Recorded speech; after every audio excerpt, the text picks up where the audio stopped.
Hey, we're live. All right.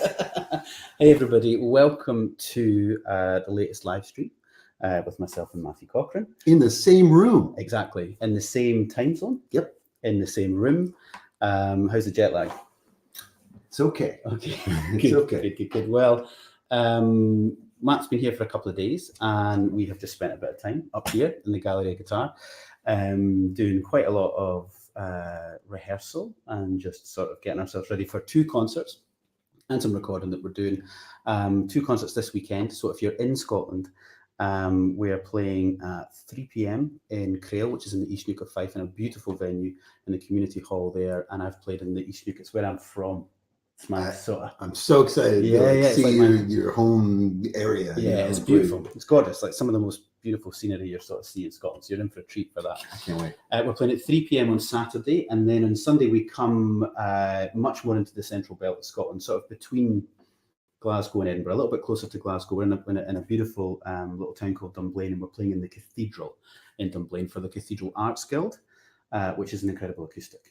So you played in the summer at the Cathedral of the Isles in the guitar retreat. This is like a cathedral on steroids in comparison to that one.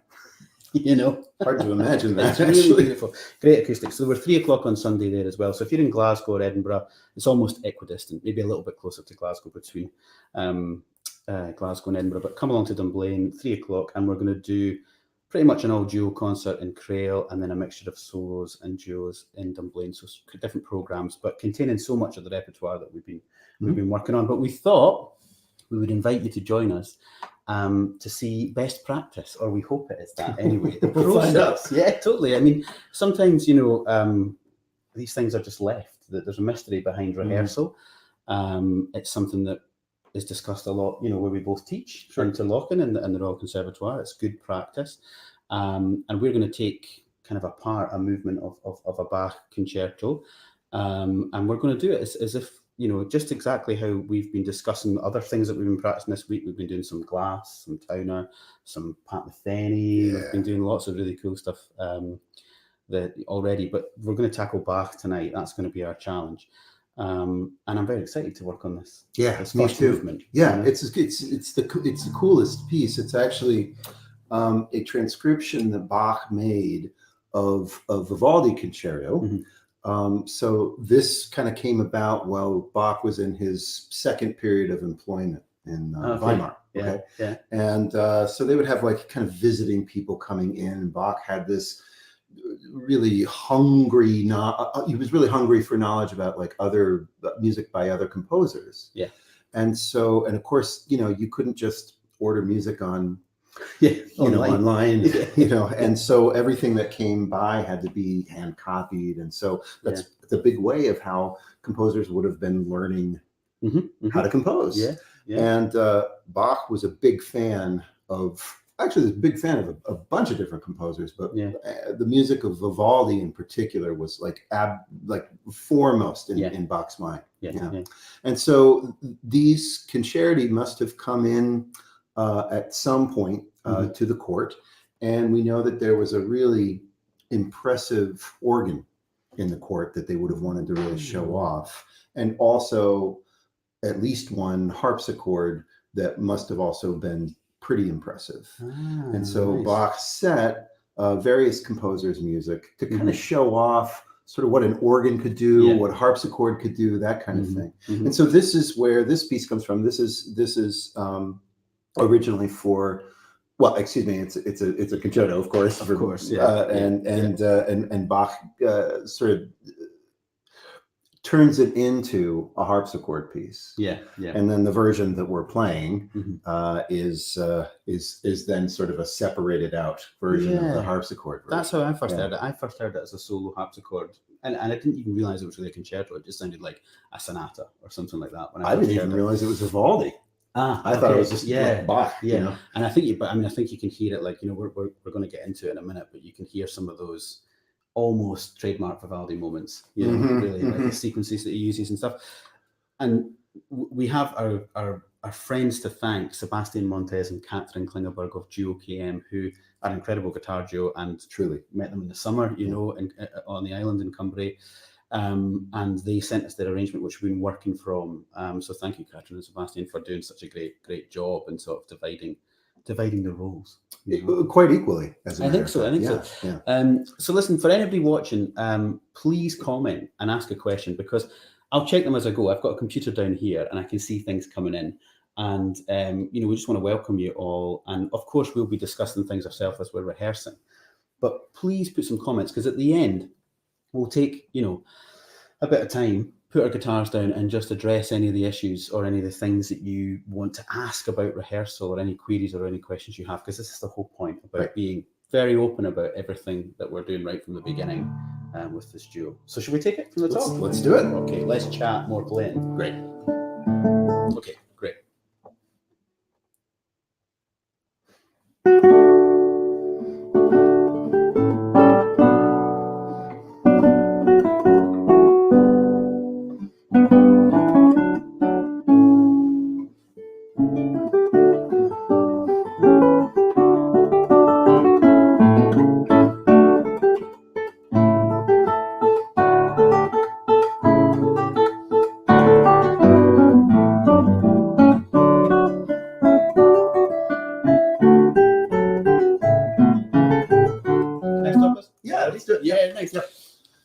I love it. I think the tempo is really nice.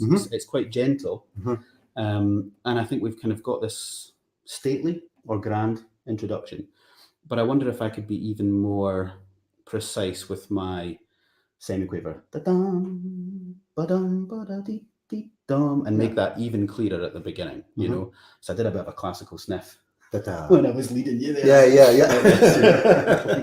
like there we go, follow that. But I think I could be a little bit clearer with that. You want to just focus on the opening then? Is that okay? Yeah, that's great. All right, awesome.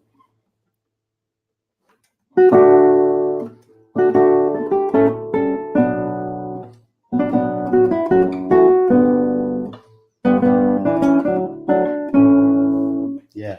I like that. Yeah. And the other thing that happened there was we used a lot more space. Okay. So we in the score it's actually a 16th note rest. Exactly. But I actually think we might have been a little bit more generous with the rest. I think so. I think I was cutting off early to sort of to give that space, that gap. I like it. But I think that also sometimes makes it seem like we want to then come in earlier. So I think let's embrace the space. So okay. There's absolute silence, but still make it placed exactly where it should be. Gotcha. Can we try that? Mm-hmm.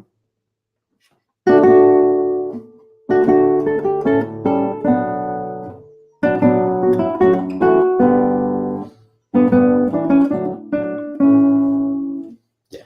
I like that. It's really nice. How about a little more time at the last beat of 3 going into 4? We were kind of flirting with that idea, but I think if we take it just a little more time getting into it, I think it'll feel more fluid. I think I am probably trying to change tone color there and pull back, because obviously it's so grandiose. Then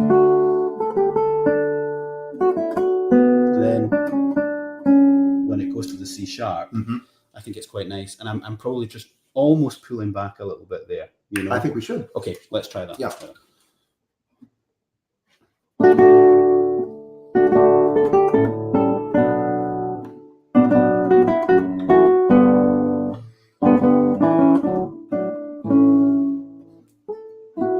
And then away we go. Yeah. Nice. I like it. Nice. Great.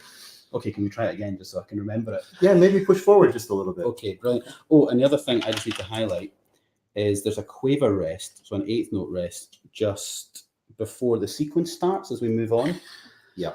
And I think that clearance is crucial before we start into these semiquavers. Crucial that we end at the same time. Yeah, and that the silence is there. I have a tendency to let it ring, so I think it needs to come off. Agreed. Okay, great.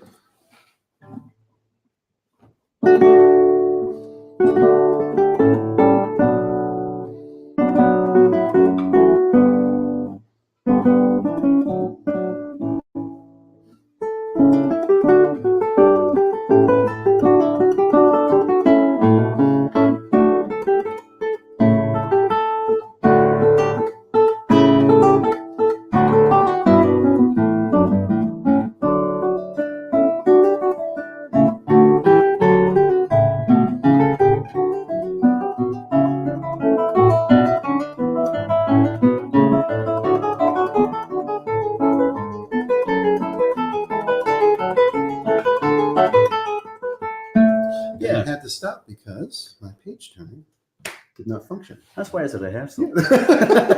And there's a lot of stuff going on in there. Yeah, there's loads. Let's take a peek at that.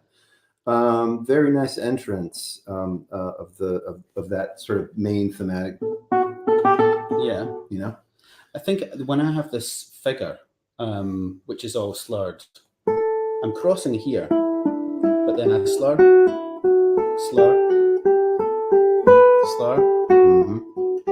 cross to come out. They're not always in exactly the same place, and some of them are obviously with 3 and 4. So I think the first time I played it there, they weren't all as clear as they could have been. So I'd like another go at that to try and make them as nice as possible. I'm not a fan of like all the notes everything articulated. No, I'm more of a fan of have a lyricism to it and a to and fro. We absolutely a strong and a weak. Shall we? Let's. Do you want to start on 4? Yeah, perfect. That far back. That's perfect. That's okay. Fine. Yeah, that's okay. Right on 4. Yeah.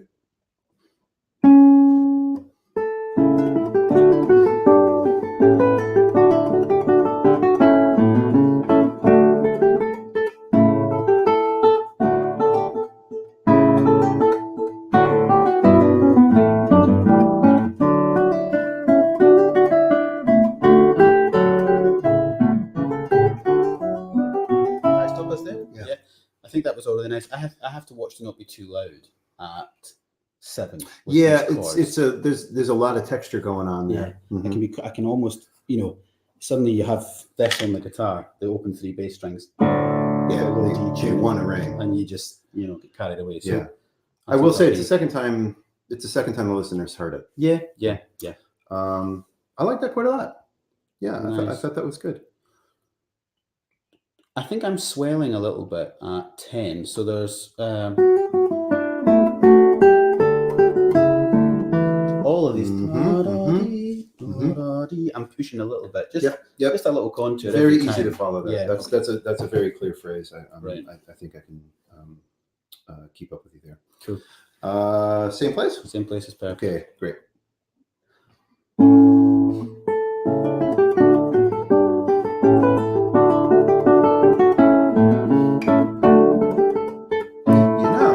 Yeah. You're cutting off that note on the third beat of 6, and I like it a lot. And I think I'm holding that out just a tad longer. So my notation is a quarter note there. But what if I match yours? And make it an 8th note. Let's see what that sounds like. Yeah, I'm just being a little bit more when it's this da da dee da dum, and there's always this cha on the chord. I'm being a lot more. Not staccato, it's not as extreme as staccato, but I'm being more detaché, I think, with those chords, as opposed to in a longer line, I'm being a little bit more fluent with it. Right. So as long as we know what each other's doing, I think that's the way to do it. Okay, I could do the same place one more time. Yeah, me too. Okay.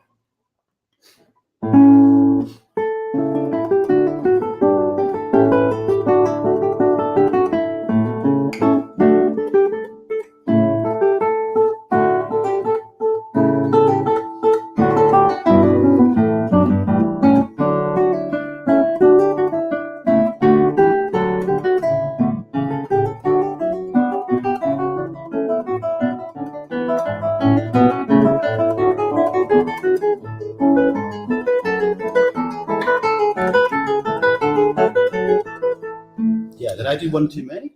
I think I might. I got carried away. I'm not sure. Just sort of like. It's never going to end. Why would you want it to? I think we could probably. Let's see. Where did we kind of lose focus? I think I lost focus because I sort of did a sub P, like a subito piano at 14. I came right down, and you sort of went with me. But I think that then I was just like surprised that happened, and then was listening to the chords and got a bit confused. So maybe we could just take that again. Not as far. Maybe not as far. No, can we just? I don't think we need to go as far back, actually. How about my entrance on right before beat 3 of 7? Okay. You give us that upbeat. Yeah. Yeah.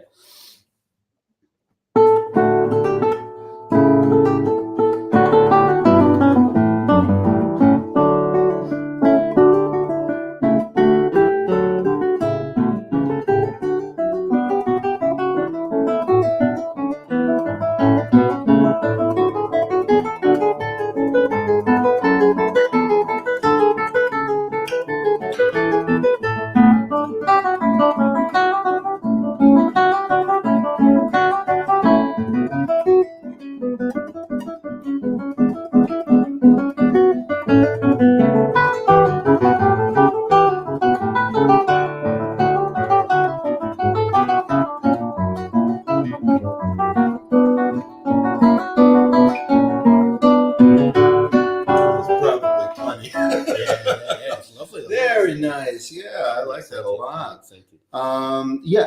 The sub P on 14. I like that a lot. Yeah. Did we?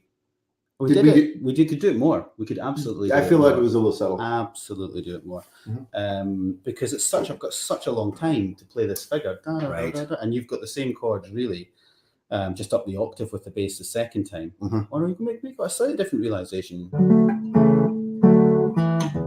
Oh, you mean like where I come in later? Yeah. So I like it. I think let's drop it down and then bring it right back up. And I'm sort of slightly phasing the tone color a little bit. But yeah, I noticed that. I like that a lot. I wouldn't want to be too prescriptive about that. I wouldn't want to write in the score, go Ponticello for 2 measures and then come back to Tasto for 2 measures. I'd like to leave that to just whatever we do. Yeah. Yeah. I think in different halls that would probably be represented in very different ways. In fact, actually, when we play on Saturday in Crail, I reckon it will be still a good acoustic, but a little drier than Dunblane, which will be really expansive. Okay. At 16, when you come in with you take over all this contour, I thought I would play the chords I have, and rather than just that, which is kind of even, I might a little articulation going on there. I think would be pretty good. Let's listen to that. Okay, good. Right on 16. Yeah, absolutely. So I'm just checking. Look at that. Yeah. Well, hello, Drew. Mr. Drew Henderson's listening. Hey, Drew Henderson. Now we've got to play really well. We've got to really concentrate. Pressure's on. Yeah, exactly. Valentine was on saying hi as well. Hey, Valentine. I think I'll see you tomorrow. You'll see him tomorrow. Hey, fantastic. Great. Nice. Can't wait. Okay, cool. So on 16? Right on 16? I don't know. It's kind of awkward. Can we go back a little bit so that I can do that sub P thing one more time? Yes. How about the same place? Yeah, right. Yeah. That'll beat to 3. Yeah.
Okay, nice. Pretty good. There was some stuff that felt awkward just for me, and I wouldn't mind taking a look at it, but I think it comes in later, and there's stuff that we can probably focus on a little bit earlier on the page. Okay, sure. The sub piece sounds really good. Okay. On 14, I think that's pretty solidified. Let's keep that. Yeah. And I like those articulations at 17, 18. Okay, nice. I just think it helps it also helps sometimes when you have, it's like happens in all Bach, solo Bach as well, when you have just moto perpetuo, just like 16 notes in a measure. If there's nothing to just give you those larger feelings of pulse and accent, you can just get lost. I know myself, I just kind of like, you need something to keep it. And the nice thing is it doesn't have to be, when you have a duo and you're dividing the responsibility, it doesn't actually have to be a strange affectation that happens in the solo player. Yeah. If I just punctuate a little bit when I have 8th notes, it helps your 16th notes follow that contour. Certainly does. Without you putting any of the accent. Yeah. So it's really nice, Yeah. Okay, I think there's something that you're doing in 19 with color that's working out really quite well. I think you're going rather Tasto. Yeah, I'm going Tasto because you have E major really in the chords, and I have all this kind of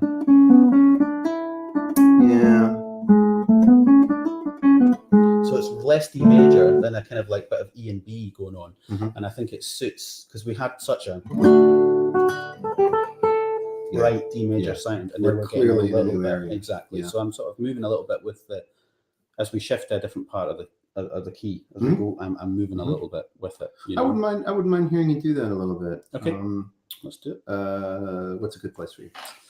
Maybe just coming out of the even 15, just so that gives you a chance to place your entry. That'd be great. Okay, 15. Mm-hmm.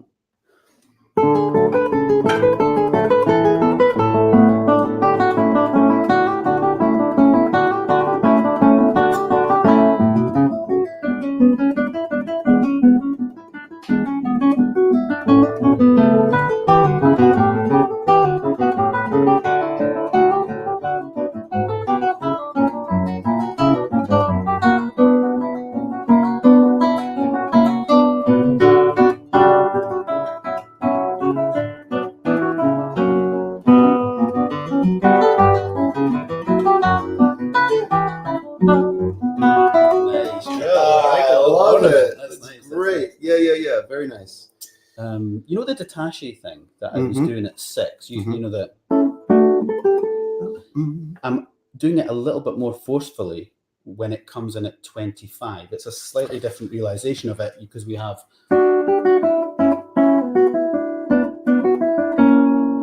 towards the cadence, but it's just punctuating again as we come to that cadence to keep that detaché, that sort of idea. How extreme can we make that?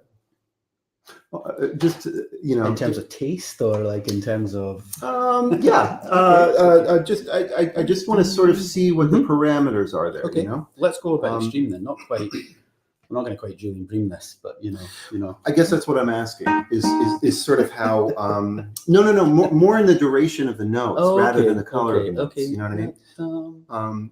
Because I think there's a way to push it forward. I don't know that this is the moment that we really want things pushed forward too terribly much. Yeah. I just kind of want to hear what our options are. Okay. All right. Fair enough.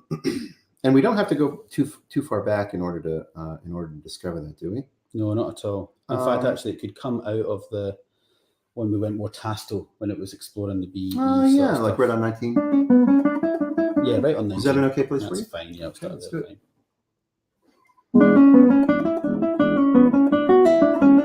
Well, I would start there off okay if I counted the right amount of beats in the bar, though, Okay. No, wait a minute. Are we in the right place? 19. Are we on 19? 19. Okay. I'm on 19, yeah. Okay. Well, we'll see.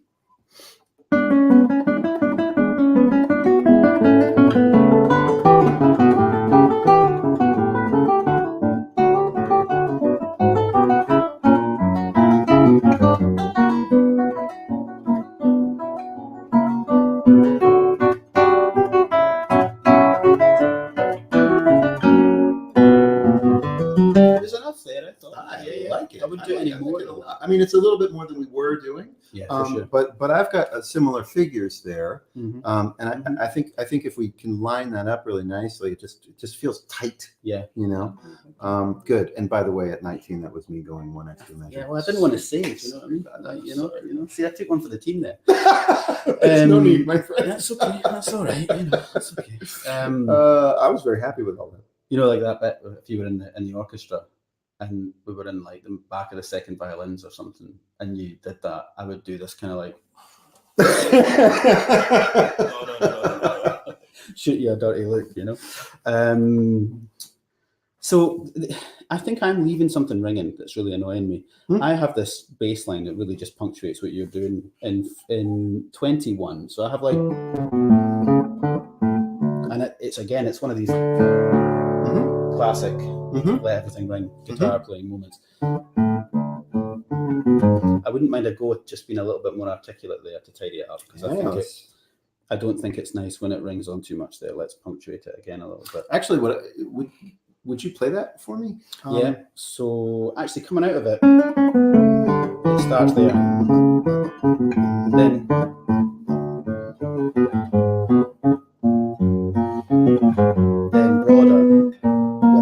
That A sharp, and that comes up back at the very end too, so that's great.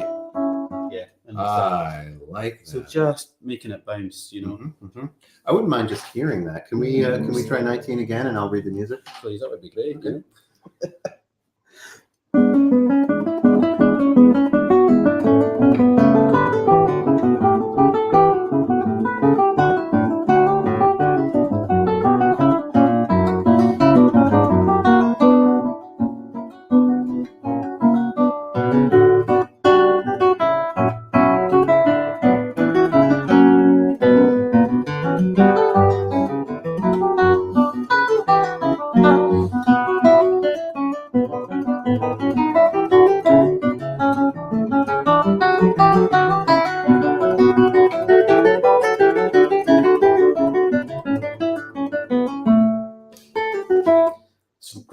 I love it. It's so like fun. that. I particularly like how where you're putting the detached lines in. I think that really works. I'm glad I came across. Okay, I think I maybe definitely played a role note at some point in that sequence in the bass. But I mean, the intention of the direction was the thing that I was sort of looking for there. Yep. That felt great, and I'm liking how we're getting into 29 from that big old cadence. I think that's pretty good. What are you thinking? I'm thinking that we approach this cadence here, which is 26, and then it's almost like Vivaldi himself decides, I'm not going to let you enjoy that. I'm going to move you into the next. It's like you've heard this resolution enough times. Let's push on and make it more interesting. So I think we should embrace it and sort of go with it, and do something different. You were saying like it was too early to push on before, and you were absolutely right. But this is the moment now, I think, where it goes that way. Let's start to go more linear and go forward. Good. I think we need something to compare it with, though. Yeah. Okay. Maybe back to 24, where we have that stuff that's sort of like in my part, it's that kind of stuff. Yeah. 24 good for you? It's great. I think my G had gone a bit high there.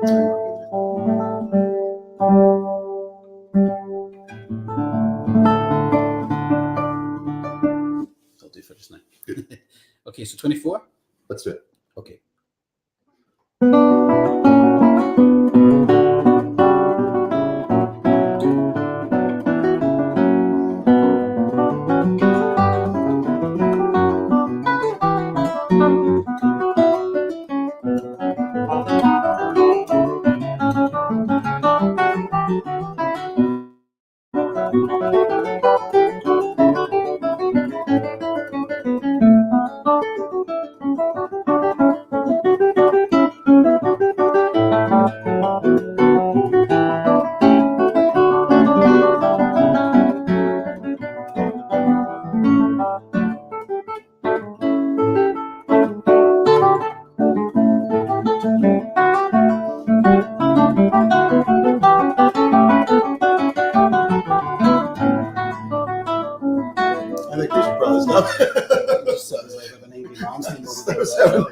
That was too good of a time.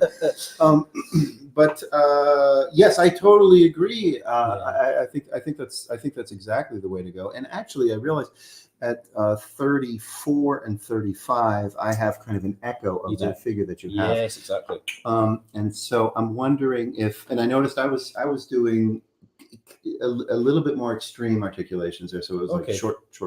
Yes, maybe it shouldn't be. No.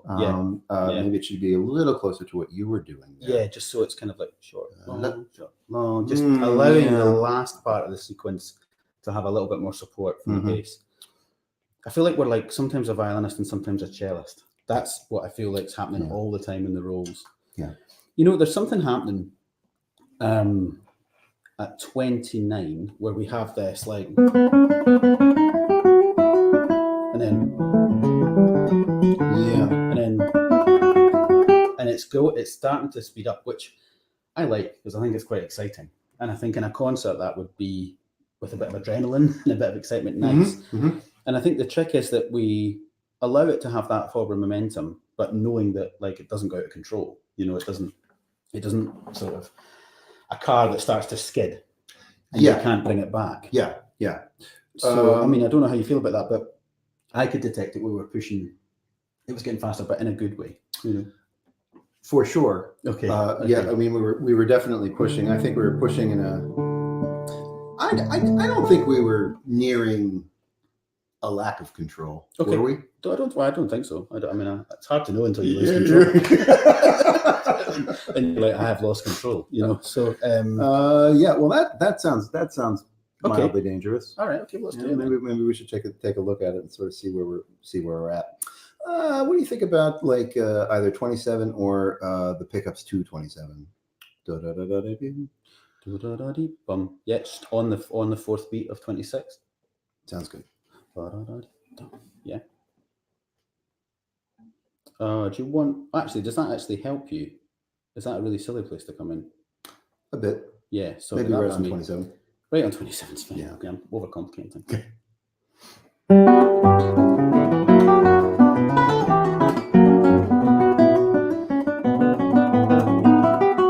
that again? Yep. I think I need to accommodate your trill a little bit more. Where does your ornament happen? Is it on beat 3 of bar 28? 2. Wait, beat 2. Mm-hmm. Dee da da bom bom. Yeah, I won't so get to the B too quick. And actually, you know what? I'm rolling that. Is that doing something funny to the rhythm? How are you doing that? Okay. Nice. Okay. Yeah. No, I like it. I think I just need to accommodate you. Okay. I think I wasn't listening, basically. Same place, 27? Sorry. Same place? Okay. Sorry, such a dad joke. Right, okay, sorry. Go.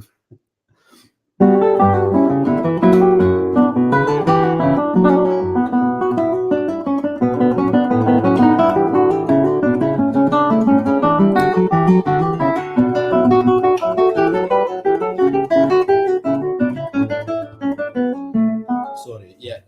Our slurs are matching. They're exactly the same, which is great. So that's just happened by almost accident, which is good. I'm wondering though, you might be right about the pushing thing. Yeah, yeah. Because we could have like just a tiny little lilt in that section because of all the slurring that we're doing. You know, maybe it could be just slightly more elegant as opposed to pushy. Yeah. Okay. Let's try that. Yeah, I'm with you. I like that. I like. Thank you for the accommodation there. Accommodate you anytime. Yeah. Okay. All right. So 20 straight on 27. Very good.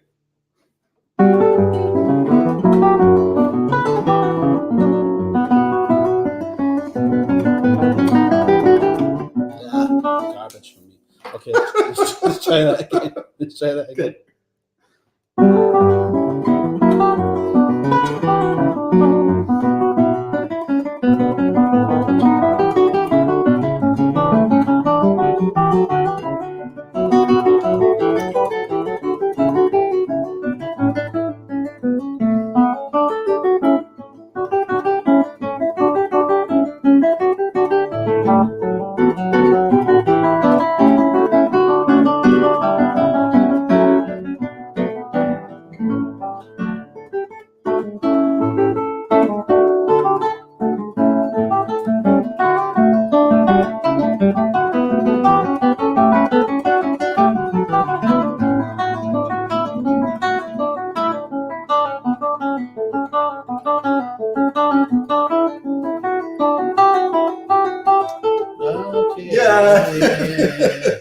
I felt like I just froze in time there, but I do have 3.5 measures of just A. There's a lot of you hanging out there. I know. I'm going to leave that trill running for the whole measure if possible and get it into 43 because it sort of just and just it creates noise and it creates sort of oxygen. I think to just make it sound. Yeah. I think the texture bottoms out so profoundly there. Exactly, and I don't love it. And it sounds almost like the kind of like manual, of the harpsichord there. Yeah. How far can you take that? Can you take that past 43? It could go until it just kind of like diminuendos out, So I'll see. I'll try and take it a bit longer this time and see where we're at with it. Good. Moving way back. Okay. So at 34, I have to say I didn't quite manage to change those articulations the way I would have liked. Oh, okay. So I wouldn't mind taking another crack at that. Let's do it again. It's good. Good practice to do it again. Maybe a little closer to where we are though. Okay. Yeah. Is right on 33 okay, or 33 is perfect. Okay. You've got the downbeat. Yeah.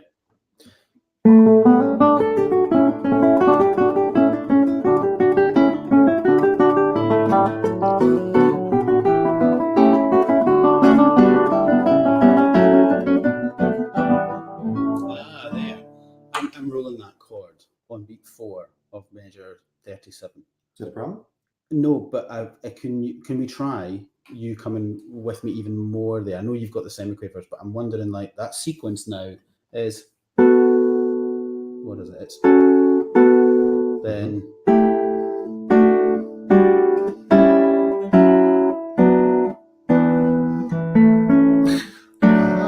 it's the penultimate chord before we get to D major. getting that sequence descending down. Yeah. C sharp, B, B, A, G, G, F sharp, E, and then this lovely, and then we're there. So okay. And then present the tonic really nicely. So it's just, I think that's great. Maybe same place? Same place is Okay. great.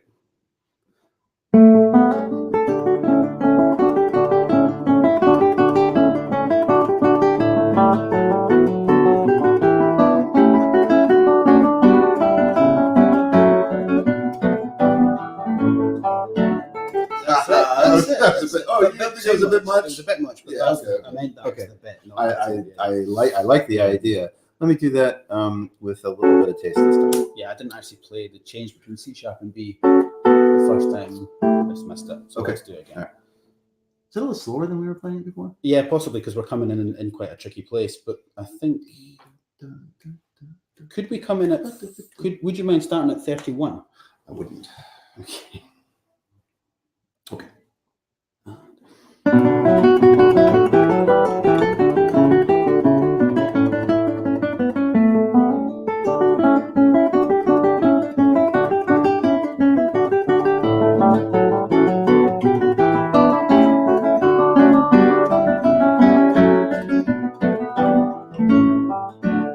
That's enough.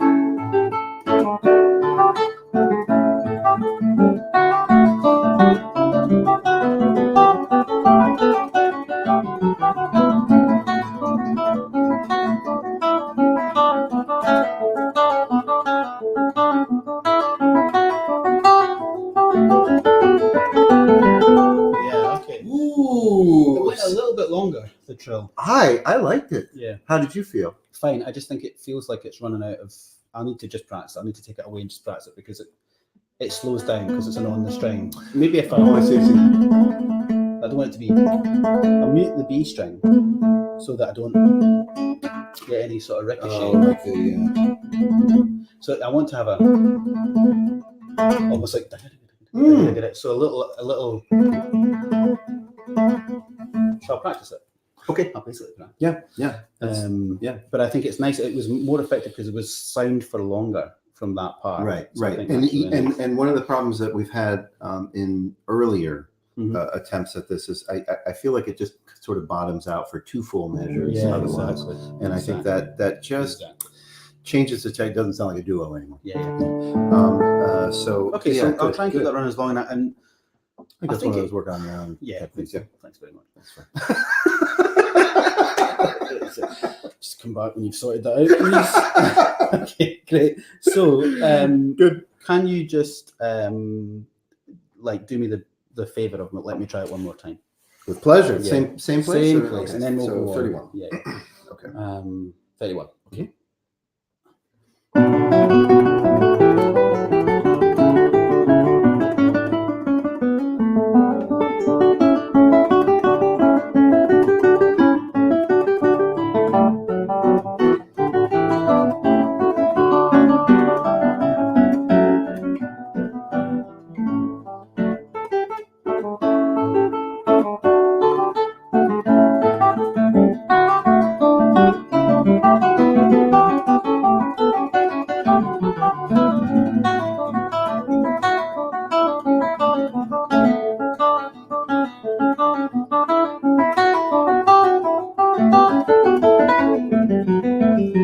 That's good. I lost steam there, but you didn't roll. No, that's cool.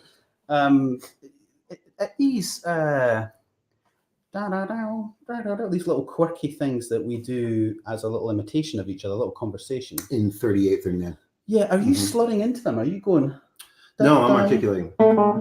Okay. I've got that kind of answer to you thing. So you have downbeat on 38, right? Yes, I do. So yeah. Bum, da da da da bum, ba, ba, bum, bum. Why do you think the slur would be better? No, I just probably misheard it as it was going along, and I thought I should change to what you were doing, but it was gone before I had the thought after I played it articulated. Maybe it's just articulating it a similar way. Mm-hmm. Maybe so. I wouldn't mind hearing how you're playing. Yeah. Like right on 38. 38's fine. Yeah. Okay.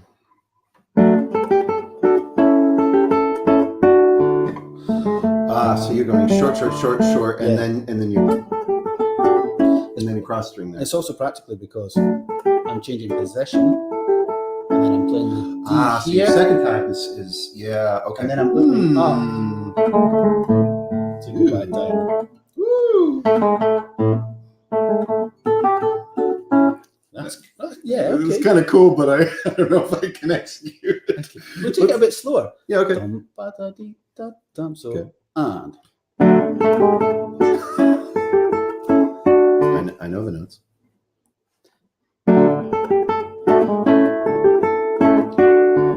I don't know. I'm not sure. I think it's like too clever by half. Yeah. You know? And also it's a bit. It goes by so fast. Yeah. Is this the kind of thing? No, I'm being pedantic. Just ignore me.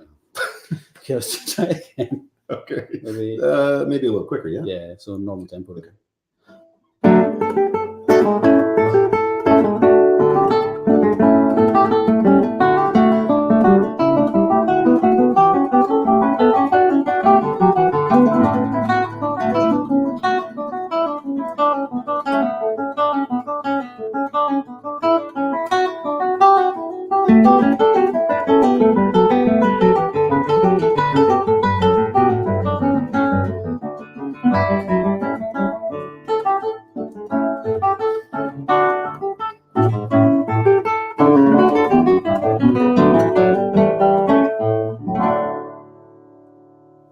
End of the first movement.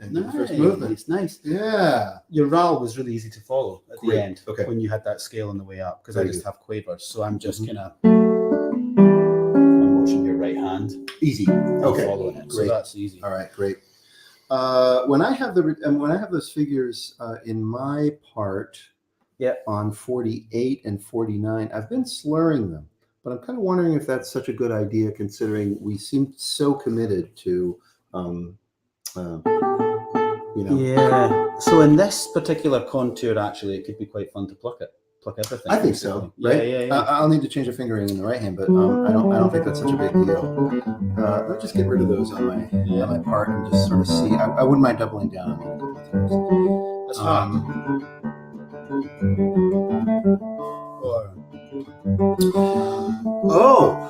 In your part also? Yeah, but it's okay. I'm with your idea of changing it from D here for this. It's so driving and grandiose and sort of setting up. We go back to all the same articulation for the final four measures when we repeat the thematic material.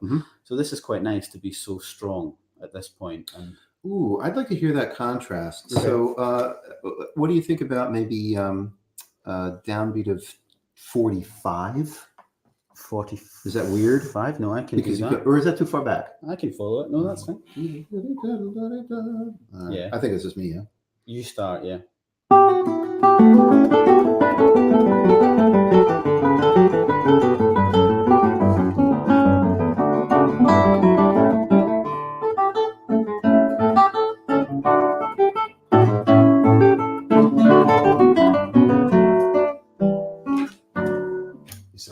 Thanks. You were great too. Just couldn't hear you at the end. I like this more direct. Me too. It's not muscular. Yeah, it's so fun. Right, okay, same place. Let's see if we can do it together. Yep, okay. Well, I gave you a cue and I'm playing. It's okay.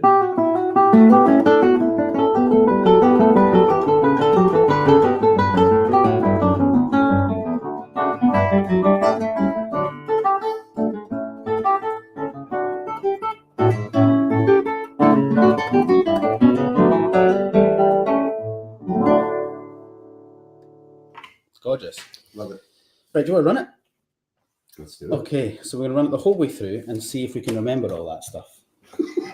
Okay, if you were watching, you can remember it because you heard us talk about it. Let's see if we can actually do it. And then we'll take a bit of time. Some people have been commenting and, and asking some questions as well. So, great. Now's the time, folks, if you've been watching along. We're going to try and run it, see what happens. Hope it doesn't fall apart.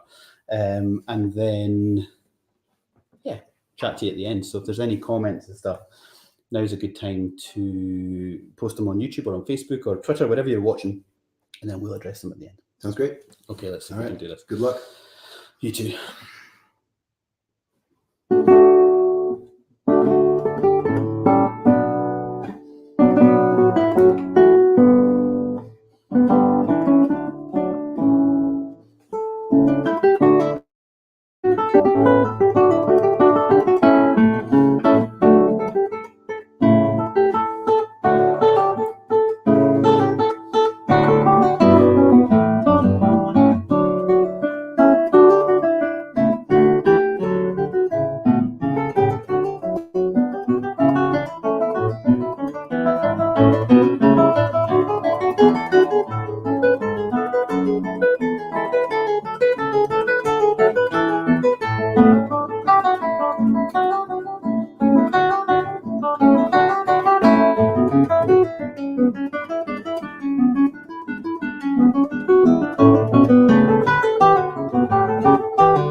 Bravo. Okay.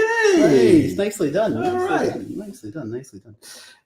Some stuff I think we got. We could solidify some other things. Yeah. And I mean, it's in the context, it's going into such a beautiful second movement, which is so gorgeous. Yeah.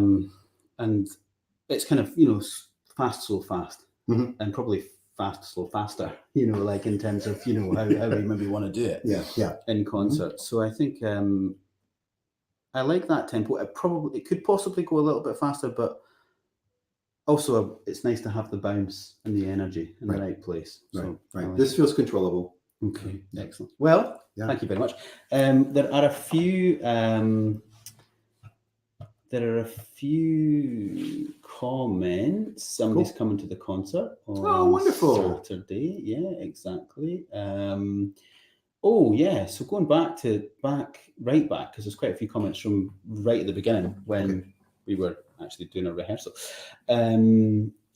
Just people looking forward to it. So, what is the Pat Metheny piece, Rachel Carpenter? So this is your arrangement. This is a letter from home from Pat's record. I think it came out in the early 90s, and it's called Letter from Home. So it's a title track, and it is just an utter masterpiece. It's cool. We were kind of talking about that today. It's a weird, like compositionally, it's almost as if like Paul McCartney decided to write a classical piece of music. Yeah. Mm-hmm. And it just sort of speaks on these guitars. It's absolutely gorgeous. Yeah. And we actually just played a little bit of that earlier on today. Yeah. And just sort of figuring out the sort of division again of responsibilities of the parts and stuff like that. So it's quite creative. It's a little bit similar to not in style, the Icarus by Ralph Tenner, which we'll definitely play in these concerts. And it was the first video that we made back in Michigan in November or something. Feels like 100 years ago. I know. But it was just a couple months ago. It's the same style in that sense of like guitarist, jazz composer. It works, I think, incredibly beautifully on the guitars. Yeah, and it's actually part of this thing that we're kind of working toward, which we're, calling sort of our fusion suite. Exactly. Something like that. Well, because we've got Chick Corea that we're going to be probably taking a look at tomorrow as well, because we're going to work on Spain. And then it's an interesting question, not so much about. It does apply to the rehearsal. It's like, what about a high-level comparison of our guitars, which would be an interesting thing to do at some point in time, probably not for tonight. But what's quite interesting, I think, obviously this is just a live stream. we've got some nice microphones in front of us, but it's not as audiophile as we want in a recording or something like that, or if you were just at a concert listening with your own ears. But the guitars match. Like, I think they match, you know? Yeah. This is a Michael Ritchie, Scottish guitar maker, amazing Scottish guitar maker, and it's a cedar top, which I asked him to make because I'd played a spruce guitar of his. And I still love spruce and I like the sound of it, but I was getting more and more drawn towards cedar, and the sort of warmth and just stability it provides often, especially when you're traveling a lot. And yours is cedar as well. It's also cedar. This is a Stephen Connor, and I've had it for quite some time. And I think they really do match. Yeah, especially on this Baroque stuff. You know, the darkness of the sound is really good. But at some point. I think that's a great idea. We should definitely return to that idea. Okay. I mean, we've got a carefully curated list of comments here, you know.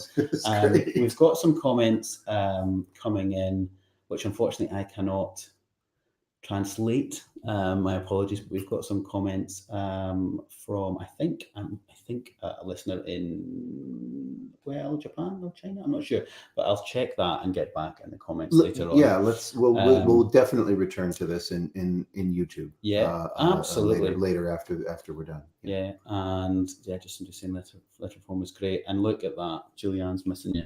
Hey, miss you too, Julianne. So there you go, and I've stolen them away from you.